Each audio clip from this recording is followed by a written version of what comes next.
শহরের সবথেকে বড় ব্যাংকে একজন বৃদ্ধ লোক সাধারণ পোশাকে প্রবেশ করেন এবং তার হাতে ছিল একটি কাগজ আর আরেক হাতে ছিল একটি লাঠি।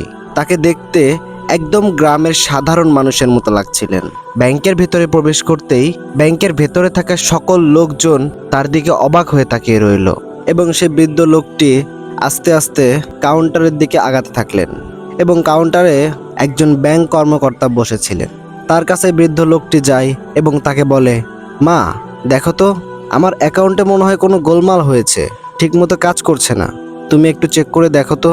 সেই ব্যাংক কর্মকর্তা মেয়েটি তাকে বললেন, বাবা আপনি মনে হয় ভুল ব্যাংকে চলে এসেছেন, আপনাকে দেখে মনে হয় না যে আপনার অ্যাকাউন্ট আছে এই ব্যাংকে। এইটা অনেক বড় একটা ব্যাংক, এখানে অনেক বড় বড় লোকেদের অ্যাকাউন্ট আছে, আপনি মনে হয় ভুল ব্যাংকে চলে এসেছেন। তারপর এই বৃদ্ধ লোকটি বললেন, মা তুমি আগে আমার কাগজটি নিয়ে দেখো, সত্যি আমার অ্যাকাউন্ট আছে এই ব্যাংকে। তারপর সেই ব্যাংক কর্মকর্তা মেয়েটি বললেন, আমি অনেক ব্যস্ত আছি, আপনি একটু অপেক্ষা করেন, তারপর বিষয়টা দেখছি। তারপর সেই বৃদ্ধ লোকটি অনেকক্ষণ অপেক্ষা করার পরে আবারও সেই মেয়েটির কাছে গিয়ে বলে, মা তুমি যদি ব্যস্ত থাকো তাহলে আমাকে ম্যানেজারের সাথে কথা বলিয়ে দাও। এবং সেই মেয়েটি বিরক্ত হয়ে ম্যানেজারকে কল দিলেন এবং তাকে বললেন, স্যার একজন বৃদ্ধ লোক আপনার সাথে কথা বলতে চাই, আপনার কাছে কি তাকে পাঠিয়ে দেব? তারপর ম্যানেজার কাচের ভেতর থেকে সেই বৃদ্ধ লোকটিকে দেখলেন এবং দেখে তাকে বললেন, আচ্ছা তুমি কি শিওর এই লোকের অ্যাকাউন্ট আমাদের ব্যাংকে আছে? দেখে তো মনে হয় না, আমি অনেক ব্যস্ত আছি, এই সব লোকেদের জন্য আমার সময় নেই। এই কথা বলে ম্যানেজার কলটি কেটে দিলেন। তারপর এই মেয়েটি তাকে বললেন, আপনি ওখানে গিয়ে বসুন, ম্যানেজার অনেক ব্যস্ত আছে, কিছুক্ষণ পর ফ্রি হবেন এবং তারপর আপনি তার সাথে কথা বললেন। এই কথা শুনে সেই বৃদ্ধ লোকটি ওয়েটিং চেয়ারে বসে রইলেন এবং ওয়েট করতে থাকলেন। তারপর ব্যাংকের ভেতরে থাকা মানুষগুলো সবাই সেই বৃদ্ধ লোকটির দিকে তাকিয়ে রইলেন এবং ফিসফিস করে অনেকেই অনেক কথা বললেন এবং হাসাহাসি করলেন। কারণ এই ব্যাংকে যারা যারা আসে তারা সবাই দামি দামি স্যুট বুট পরে আসে। তারপর এই বৃদ্ধ লোকটি সব কিছু চুপচাপ মুখ বুজে শুয়ে সেখানে অপেক্ষা করতে থাকলেন এবং তিনি ভাবেন কিছুক্ষণ পর ম্যানেজার আসবে এবং তার সাথে কথা বলবে। এই কথা ভেবে তিনি ঘন্টার পর ঘন্টা অপেক্ষা করতে থাকলেন।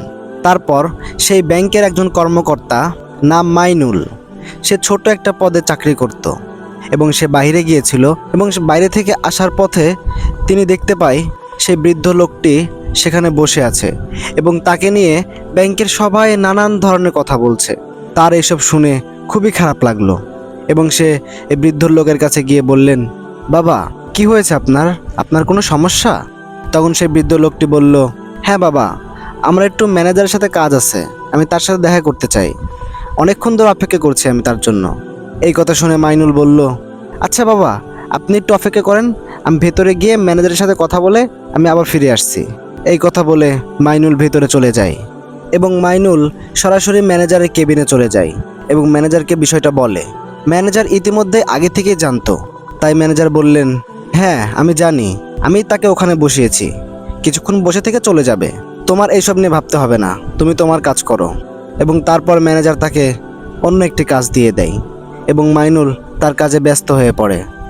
আর সেই বৃদ্ধ লোকটি সেখানে ঘন্টার পর ঘন্টা অপেক্ষা করতে থাকে। তারপর এই বৃদ্ধ ব্যক্তি আর অপেক্ষা করতে পারে না, তার ধৈর্যের বাঁধ ভেঙে যায় এবং সে উঠে সরাসরি ম্যানেজারের কেবিনের দিকে রওনা দেয় এবং ম্যানেজার কাচের ভেতর থেকে সেগুলো দেখছিলেন যে সেই বৃদ্ধ লোকটি তার দিকে এগিয়ে আসছেন। তারপর ম্যানেজার তার কেবিন থেকে বেরিয়ে সেই বৃদ্ধ লোকটির সামনে দাঁড়ালো এবং তাকে বলল, হ্যাঁ বাবা বলুন, কি কাজ আপনার? তারপর সেই বৃদ্ধ লোকটি সেই কাগজের খামটি তার দিকে এগিয়ে দিয়ে বললেন, বাবা দেখো, আমার অ্যাকাউন্টে মনে হয় কোনো সমস্যা হয়েছে, কোনো লেনদেন করতে পারছি না আমি, একটু চেক করে দেখো তো কী সমস্যা। তখন ম্যানেজার বললেন, বাবা যখন অ্যাকাউন্টে টাকা নাই থাকে তখন তো এরকম সমস্যা হবেই। তারপর সে বৃদ্ধ লোকটি বললেন, বাবা ভালো হয় তুমি আগে কাগজটা নিয়ে আমার অ্যাকাউন্টটা চেক করে তারপরে যা খুশি তাই বলো। তারপর ম্যানেজার হাসতে লাগলেন এবং বললেন, বাবা আপনাদের মতো ফকিন্নি আমাদের ব্যাংকে প্রায়ই আসে, তাদের অ্যাকাউন্টে টাকা থাকে না আর তারা আশা করে তারা অ্যাকাউন্ট খুললে তাদের অ্যাকাউন্টে লাখ লাখ টাকা থাকবে। তো আমার মনে হয় আপনি কোথাও ভুল করছেন, আমার মনে হয় না যে আপনার অ্যাকাউন্ট আমাদের এই ব্যাংকে আছে। আমার এত অভিজ্ঞতা আছে যে আমি কারো মুখ দেখেই বলে দিতে পারি যে কার অ্যাকাউন্টে কত টাকা আছে। তো বাবা আপনি শুধু শুধু এখানে ঝামেলা করেন না, আপনি এখান থেকে বেরিয়ে যান, তাতে আপনারই ভালো হবে। দেখুন ব্যাংকের সবাই আপনার দিকে কিভাবে তাকিয়ে আছে। শুধু শুধু ব্যাংকের পরিবেশটা নষ্ট করবেন না, আপনি এখান থেকে বেরিয়ে যান। তারপর সেই বৃদ্ধ লোকটি বললেন, বাবা, কারো সম্পর্কে না জেনে না শুনে কাউকে এভাবে অপমান করাটা একদমই উচিত নয়। ধনী গরিব সবার অধিকার আছে তোমার এই ব্যাংকে অ্যাকাউন্ট করার, এবং সবার অধিকার আছে তোমার এই ব্যাংকে লেনদেন করার। তাই আমার মনে হয় তুমি তোমার ব্যাংকের আইন লঙ্ঘন করছো। তারপর ম্যানেজার ক্ষিপ্ত হয়ে বললেন, এই বুড়ো, তোর থেকে আমি আইন শিখবো? ভালোই ভালোই বলছি এখান থেকে বেরিয়ে যা, নয়তো তোকে ঘাট ধাক্কা দিয়ে বের করে দেব। তারপর সে বৃদ্ধ লোকটি বললেন, বাবা দেখো, আমি তোমার বাবার বয়সী, তুমি আমার সাথে যেটা করছো সেটা আসলেই অন্যায়। আমি তো বললাম তুমি আমার কাগজটা চেক করে দেখো, তুমি কাগজ না নিয়ে আমার সম্পর্কে আজে বাজে কথা বলছো।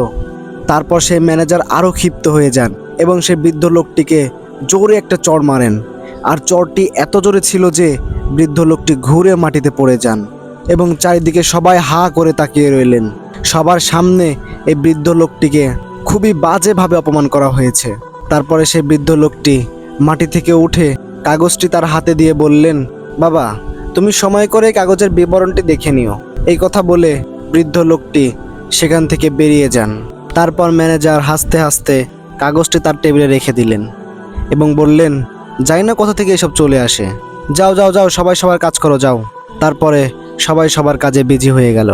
তারপর সেই মাইনুল নামের ছেলেটি সেই কাগজটি নিয়ে গেল এবং সে গিয়ে তার কম্পিউটারে সেই সার্ভারটি লগ ইন করলো।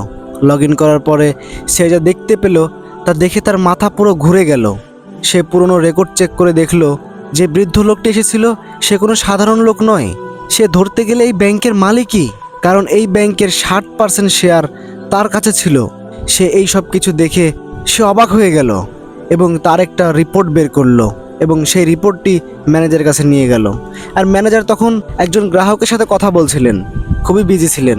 তারপরে মাইনুল সেই রিপোর্টটি তার কাছে দিয়ে বললেন, স্যার আপনি যদি রিপোর্টটা দেখেন তাহলে আপনি অবাক হয়ে যাবেন যে বৃদ্ধ লোকটা এসেছিল তার এই রিপোর্টটি, দয়া করে একটু দেখে নিন। তারপর ম্যানেজার বললেন, দেখো মাইনুল, এইসব গ্রাহকদের জন্য আমার কোনো আগ্রহ নেই, তুমি এখান থেকে চলে যাও, আমি এগুলো দেখতে চাই না, আমি এখন ব্যস্ত আছি। তারপর মাইনুল বলল, স্যার আপনি যদি দেখে নেন তাহলে আপনারই ভালো হবে। তারপর ম্যানেজার রেগে গিয়ে বলল, তোমাকে আমার ভালো মন্দ দেখতে হবে না, তুমি এখান থেকে বেরিয়ে যাও। তারপর মাইনুল সেখান থেকে বেরিয়ে চলে গেল এবং পরের দিন সকালে সেই বৃদ্ধ লোকটি আবার ফিরে আসলেন এবং তার সাথে একজন স্যুট বুট পরা এবং হাতে একটি ব্রিফকেস নিয়ে তার সাথে প্রবেশ করলেন ব্যাংকের ভেতরে। এবং এভাবে তাকে দেখে ম্যানেজার বেরিয়ে এসে তার সামনে দাঁড়ালেন এবং তারপর সেই বৃদ্ধ লোকটি বললেন, তোমাকে বলেছিলাম না এর পরিণতি খুবই খারাপ হবে, তুমি কালকে আমার সাথে যা করেছো তার জন্য তোমাকে ম্যানেজারের পদ থেকে সরিয়ে সর্বনিম্ন পদে দেওয়া হচ্ছে এবং সে মাইনুল নামের ছেলেটিকে ম্যানেজারের পদ দেওয়া হচ্ছে। তারপর ম্যানেজার হতভম্ব হয়ে গেলেন এবং তাকে বললেন, আপনি কি আমাকে সাসপেন্ড করার? তারপর সে বৃদ্ধ লোকটি বললেন, ধরে নাও আমি এই ব্যাংকের মালিক, প্রায় 60% শেয়ার আমার কাছে, তো আমি চাইলে কাউকে সাসপেন্ড করতে পারি, আবার চাইলে কাউকে বড় পদে ঢোকাতে পারি। এই কথা শুনে ম্যানেজার হতভম্ব হয়ে গেলেন এবং তার শরীর থেকে ঘাম ঝরতে থাকলেন এবং ব্যাংকের সকল কর্মচারী তার দিকে অবাক হয়ে তাকিয়ে রইলেন এবং সবাই ভয় পেয়ে গেলেন। এবং সাথে স্যুটবুট পরা যে ব্যক্তি এসেছিলেন সে ব্রিফকেস খুলে কিছু কাগজপত্র বের করলেন এবং সেই কাগজে ছিল ম্যানেজারকে সাসপেন্ড করার কাগজ এবং মাইনুল নামে সেই ছেলেটিকে ম্যানেজারের পদ দেওয়ার কাগজ। তো এগুলো সব কিছু ম্যানেজারের হাতে দিয়ে বললেন যে তুমি এখন থেকে সর্বনিম্ন পদে চাকরি করবা আর মাইনুল ম্যানেজার পদে থাকবে। তারপর ম্যানেজার সেই বৃদ্ধ লোকটির পায়ে ধরলেন, ধরে বললেন, বাবা আমাকে মাফ করে দাও, আমি বুঝতে পারিনি, আমাকে শেষবারের মতো মাফ করে দাও, আমি আর কখনো এরকম ভুল করব না, আমি বুঝতে পেরেছি আমার ভুল, ধনী গরিব সবাই সমান, আমি কখনোই আরও অহংকার করব না, দয়া করে আমাকে মাফ করে দিন বাবা। কিন্তু সে বৃদ্ধ লোকটি তাকে মাফ করে না। আসলে বন্ধুরা, সে কি মাফের যোগ্য বলেন? অহংকারী ব্যক্তিরা কখনোই মাপের যোগ্য না। তো অহংকার আসলেই ধ্বংসের কারণ। তো বন্ধুরা, আজকে আমরা এই গল্প থেকে শিখতে পারলাম যে আসলেই অহংকার করা ঠিক নয়, অহংকার ধ্বংসের কারণ।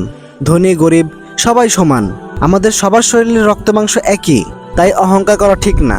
তো আশা করি বন্ধুরা গল্পটা তোমাদের খুবই ভালো লেগেছে। আর যদি ভালো লেগে থাকে তাহলে অবশ্যই চ্যানেলটিকে সাবস্ক্রাইব করে দিও এবং ভিডিওতে একটা লাইক অবশ্যই করে দিও। আর পরবর্তীতে কেমন ধরনের গল্প বা কেমন ধরনের ভিডিও চাও সেটা অবশ্যই কমেন্ট বক্সে জানিয়ে দিও এবং তোমাদের মতামতটিও জানিয়ে দিও। তো আবার দেখাবে ইনশাল্লাহ পরবর্তী ভিডিওতে। সেই পর্যন্ত সবাই ভালো থাকো, সুস্থ থাকো, আল্লাহ হাফেজ।